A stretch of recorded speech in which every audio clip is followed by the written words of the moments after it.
Estamos na Semana do Meio Ambiente, um período importante para refletir sobre uma questão vital, que é o cuidado com o nosso planeta. Preservar o meio ambiente é preservar a vida, mas precisamos incentivar o diálogo e incluir na agenda política ações concretas e efetivas para proteger os nossos ecossistemas. Por isso a gente sabe que é urgente mudar os rumos da produção e do descarte.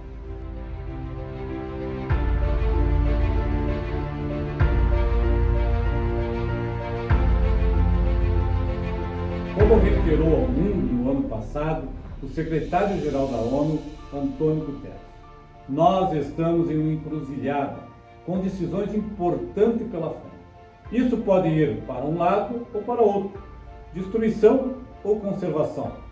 Nós é que escolhemos. Temos de decidir o que mundo nós queremos deixar para as próximas gerações. E isso passa por uma mudança de hábito e de postura. Como coordenador do Fórum Gaúcho da Agricultura Urbana e Periurbana Sustentável, eu tenho dialogado com diversos setores para que mais pessoas estejam conosco, preservando e aumentando os espaços verdes que estão dentro das cidades e nos limites entre a área rural e urbana.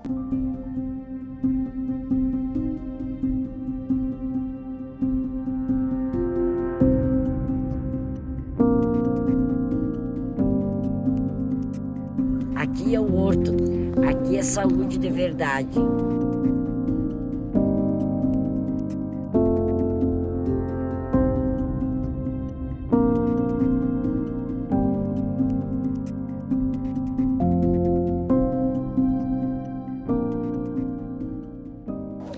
Então, o nosso projeto aqui tem 11 anos. É voltada à questão da política da assistência e se tomou-se um outro rumo. Isso aqui é uma escola, é uma referência de Porto Alegre e da Grande Porto Alegre.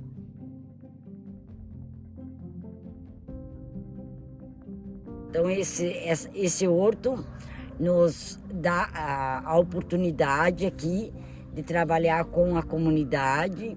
Temos uma farmácia popular na Parada 10, onde todos os fisioterápicos são as plantas que saem daqui, junto à comunidade também, eles têm usado muitas plantas medicinais. Esse aqui é o cardo mariano, é para artrose e reumatismo, um excelente remédio, é da família do alcachofra.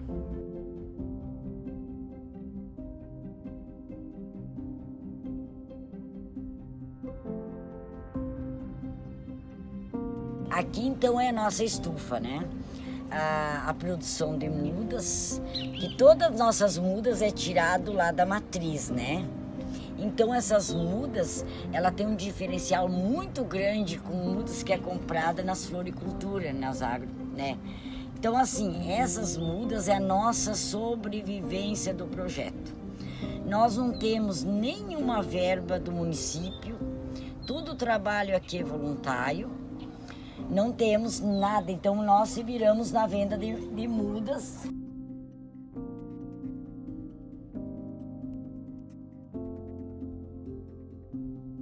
Então este projeto, além de um resgate de culturas, de sementes crioula, todo esse resgate e esse cuidado, além de tudo, comida de verdade, é agroecologia. Então, com tudo isso, nós atendemos a comunidade. Hoje, na verdade, pela questão da crise econômica, da fome, da miséria, que a periferia hoje passa fome, então, dentro de todo dessa situação que a gente está vivendo, gera uma economia, gera uma sustentabilidade. Por quê? Porque as pessoas venham e ela leva e ela deixa de comprar no mercado. Então esse aqui é o manjericão canela. Ele é uma maravilha. Eu quero dizer assim para vocês, para todo o povo do estado do Rio Grande do Sul, Porto Alegre, agradecer aí o incentivo do Mário, o apoio como coordenador da agricultura urbana do Estado. Nossa, quantos incentivos que aconteceu a partir deste fórum estadual. Então, inclusive eu sou muito grata e muita gente é grata por ter este projeto que é iniciativa de agricultura urbana e periurbana de Porto Alegre, do estado do Rio Grande do Sul. Também quero dizer assim, de coração, e peço que muitas pessoas avaliam este ano que vamos ter eleição. Tamo junto, Mário. E quero dizer, estamos juntos, Mário. Conto com a parceria e o apoio de muitas e muitas pessoas que são beneficiadas dentro deste projeto, desta horta comunitária da Lombo do Pinheiro. Tô contigo, Mário! Compreender como o país trata o tema é essencial para projetar o futuro de nossa atividade. Vejo com otimismo a sociedade independente de apoio público que já vem se organizando para ocupar a cidade e proporcionar ambientes mais verdes e uma vida mais sustentável. Por isso, se os governos derem a atenção necessária para essa nova cultura urbana, a tendência é um crescimento exponencial de hortas, jardins e demais espaços verdes nas nossas cidades. Nesse cenário, a instituição de uma política nacional de agricultura urbana e periurbana para fomentar a prática nos nossos municípios, que é onde a vida realmente acontece, é o meio ambiente que tanto carece de cuidado, nos dando alimentos, remédios medicinais e até embelezando as nossas cidades. Acredito na agricultura urbana e periurbana como uma estratégia de sustentabilidade, de combate à fome e à geração de renda. O Projeto Orgânico Zero, Escola 10, como o nome já diz, é fazer com que nós não tenhamos mais resíduos orgânicos nas escolas e consigamos transformar esse orgânico produzido pelas cozinhas das escolas, consigamos transformar ele em substrato através de compostagem. Então, nós, a partir de uma composteira, conseguimos produzir um substrato e, a partir desse substrato, conseguimos partir para uma horta pedagógica.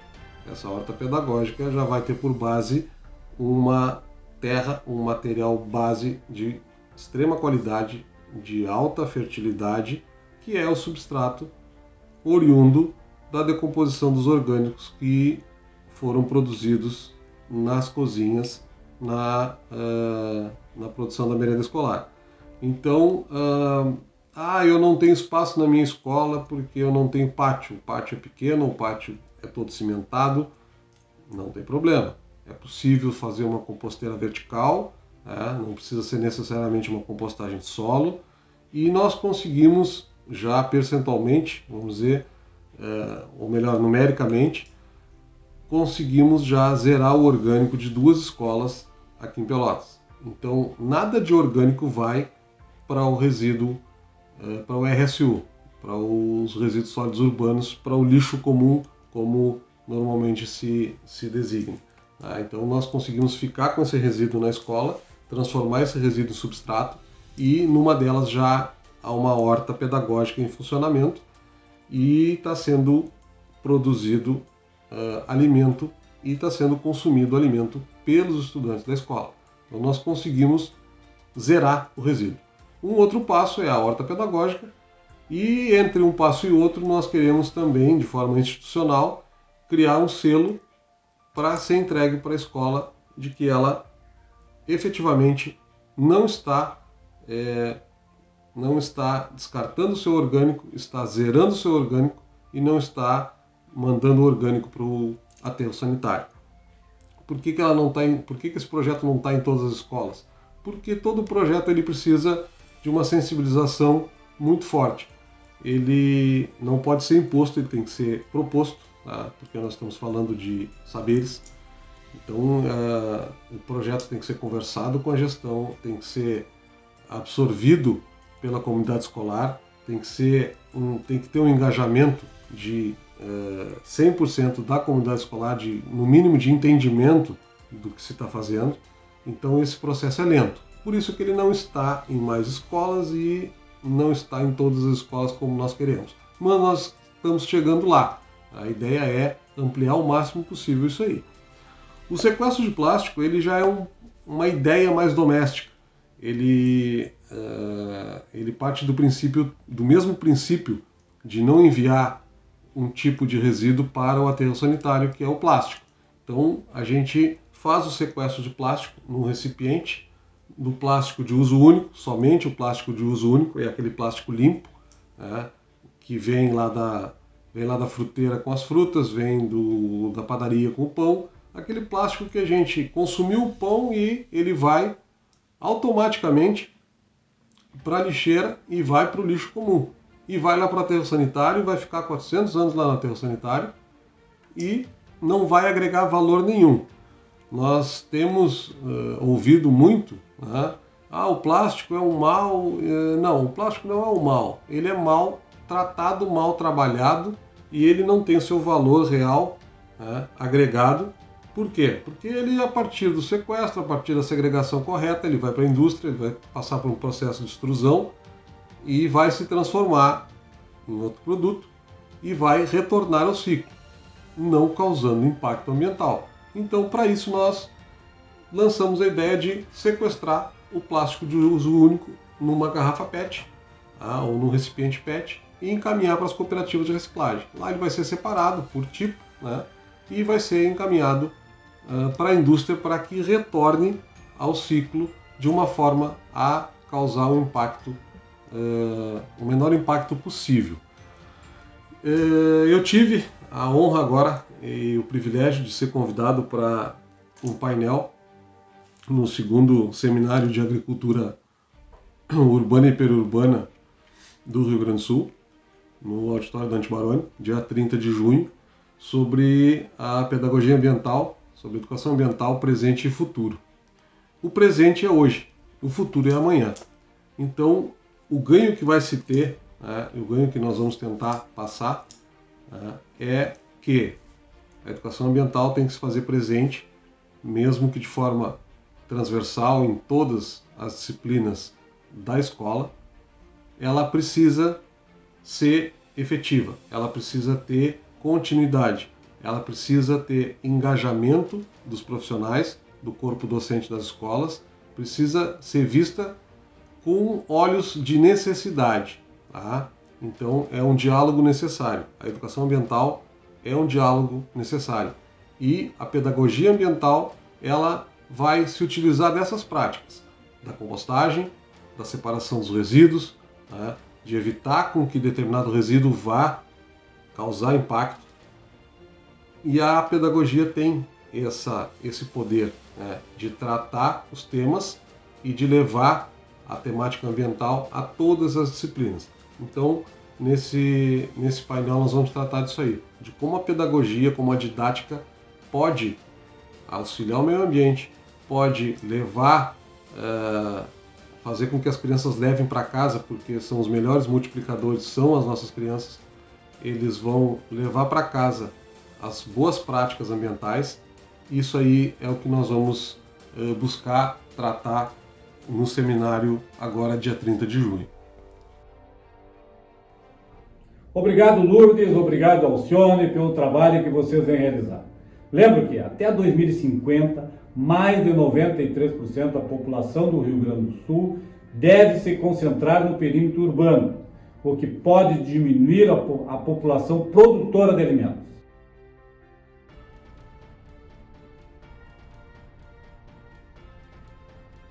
Bem, Mário, como tu já disseste, nós temos um grande desafio aí pela frente, como uma sociedade urbanizada. Como nós somos já é um desafio e como seremos, né, conforme tu descreve. Então, nossa produção de alimentos hoje para alimentar toda uma cidade é realizado distante, necessitando depois um sincronismo e uma logística toda de transporte para percorrer essas longas distâncias e alimentar essa grande população que está na cidade. Com base nisso ainda, grande parte dos alimentos como frutas e hortaliças que possuem alta perecibilidade em pós-colheita, elas nesse deslocamento todo, numa questão de um transporte aí de baixa qualidade, além do que um local de armazenamento também de baixa qualidade, a gente tem uma grande perda de alimentos. Então, com base nisso, a gente vê aí a agricultura urbana como uma grande possibilidade, né, de vir aí, né, como uma alternativa para mitigar esses problemas que a gente já prevê e temos aí pela frente. Contudo, vemos claramente e na prática que a atividade da agricultura urbana ela vem para manter a segurança alimentar e nutricional nas cidades, não numa perspectiva de competir com a produção no campo, e sim de auxiliar, já que a gente tem esse contexto descrito aí pelo Mário, né, de uma população urbanizada nesse nível, mais de 90%. Precisamos alimentar, as cidades precisam desse aporte, porque caso contrário, elas não têm segurança alimentar.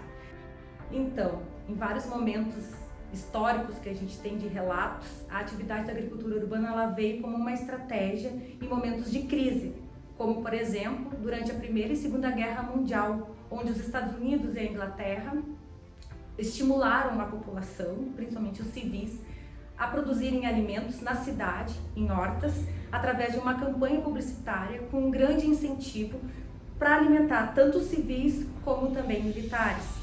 E isso foi num momento de extrema crise. Lógico, à medida que a crise passou, esse estímulo não se deu da mesma forma. E nós temos relatos aí em Cuba, na China, em outros momentos históricos que também ocorreram. Dentro disso, vendo a realidade do Brasil e a situação que a gente vive atualmente, a partir, né, de uma crise sanitária que gera uma crise econômica e social, é uma estratégia de extrema importância nós incentivarmos a produção de alimentos também dentro da cidade, principalmente em locais com alta vulnerabilidade social e econômica. Além da segurança alimentar e nutricional e a possibilidade de mitigar a fome, a atividade da agricultura urbana, dentro das suas grandes vantagens e do ponto de vista ambiental, tem uma série de outras vantagens que acho que é importante também a gente ressaltar nessa Semana do Meio Ambiente. Uma delas, então, é que como a produção ela é realizada dentro da cidade, ela deve ser livre de agrotóxicos. Sendo assim, toda a produção de alimentos em hortas urbanas, elas são produzidas ecologicamente. Então, além da segurança alimentar e nutricional e a possibilidade de mitigar a fome, a atividade da agricultura urbana, dentro das suas grandes vantagens e do ponto de vista ambiental, tem uma série de outras vantagens que acho que é importante também a gente ressaltar nessa Semana do Meio Ambiente. Uma delas, então, é que como a produção ela é realizada dentro da cidade, ela deve ser livre de agrotóxicos. Sendo assim, toda a produção de alimentos em hortas urbanas, elas são produzidas ecologicamente corretas.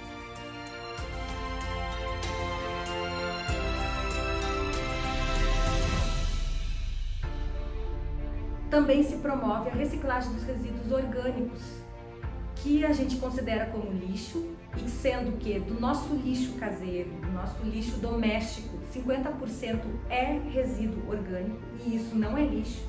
Ele pode ser reciclado e ser reutilizado, tanto nas hortas urbanas, assim como também em casa. Se você tem algum vaso para produzir alguma planta e assim por diante. Então a gente vê a agricultura urbana também como um papel bastante importante dentro dessa função da reciclagem de resíduos orgânicos e da redução também de custos pela prefeitura de depois encaminhar esses lixo, que não é lixo, nos aterros. Além disso, os resíduos sólidos, embalagens que muitas vezes a gente tem em casa, podem ser reutilizadas, dando uma ressignificação para esse lixo. Então, né, é como um recipiente de produção que você pode também ter na sua casa. Além disso, com a agricultura urbana, quando a gente ocupa um espaço dentro da cidade, instalando uma horta, nós estamos ocupando espaços que muitas vezes são ociosos dentro da cidade, e com essa atividade acaba espantando aí a violência e o lixo que é depositado em muitos terrenos baldios. Além disso, as pessoas que têm oportunidade de vivenciar e conviver dentro da horta, desses espaços de hortas urbanas, têm a possibilidade de obter um maior conhecimento e sensibilidade sobre o ambiente, aumentando a consciência ambiental. Nesses espaços das hortas, há a manutenção da diversidade biológica também dentro da cidade, de uma série de espécies alimentícias, como as punks, que são as plantas alimentícias não convencionais, que contribuem para a nutrição, complementando com vitaminas e nutrientes, além também do que das plantas medicinais, aromáticas e condimentares. Que quem detém o conhecimento, na sua grande maioria, é o saber popular. Então, a partir da atividade da agricultura urbana, há uma possibilidade não só da manutenção da diversidade, mas também do resgate de uma série de espécies e de saberes populares a partir dessa experiência. Isso a atividade da agricultura urbana proporciona para as pessoas que se permitem participar e se envolver com a atividade, se reconectar com a natureza. Muitas vezes resgatando ruralidades e até mesmo ancestralidades. É uma oportunidade da pessoa entender o ciclo da vida e da natureza, a duração dos ciclos das plantas, as espécies conforme a época do ano elas têm mais habilidade ou não. Compreende que a natureza toda ela tem um entendimento e um funcionamento que se dá num tempo diferente do que a gente tem na cidade. Está aí uma oportunidade de se reconectar com a natureza e, além do que, produzir também o seu próprio alimento livre de agrotóxico, onde você conhece esse processo, né, podendo envolver as crianças, idosos, pessoas com deficiências e ser um espaço também de convivência, além de produção de alimentos.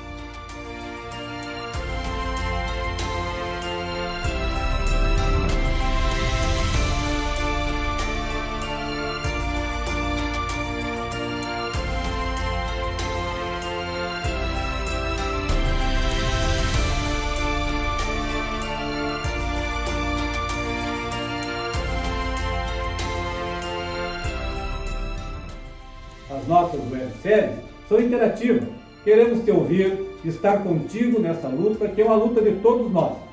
Vem comigo, a luta é nossa e a luta é a nossa força.